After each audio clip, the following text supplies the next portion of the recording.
Sialkot police की बरवक्त कार्रवाई। Head Marala इलाका दरगाह पुर में अमन अमान को सबूताज करने की कोशिश। 2 मुतहरिक ग्रुपों के मुलजिमान गिरफ्तार। भारी मिकदार में असलहा आतिशी बरामद।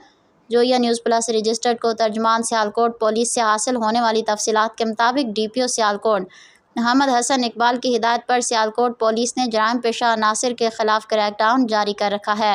इस सिलसिले में SHO थाना हेड मराला से सब इंस्पेक्टर काशिफ अली को इत्तला मिली कि मौजा दरगाहपुर में 2 मुतहरिक ग्रुपों में फायरिंग हो रही है, जिस पर SHO मानफरी थाना हेड मराला ने फौरी कार्रवाई करते हुए दोनों ग्रुप्स के 6 मुलजमान जो अपना अपना असलहा कब्रिस्तान, दरगाहपुर, झाड़ियों और लकड़ियों में छुपा कर फरार होने की कोशिश कर रहे थे को पेशा वराना महारत और टीम वर्क से गिरफ्तार कर लिया। गिरफ्तार मुलजमान के नाम सागर इलियास, आदिल उर्फ अली, अली हमजा, मोहब्बत अली, मोहम्मद खलील और अदिल उर्फ आदिल शामिल हैं। मुलजमान के कब्जे से 1 अदद राइफल कलाशनकोफ, 1 अदद गन, रिपीटर, पिस्टल, 30 बोर, 5 अदद माँ दर्जनों गोलियां और कारतूस, 1 अदद करोला बरामद हुई है।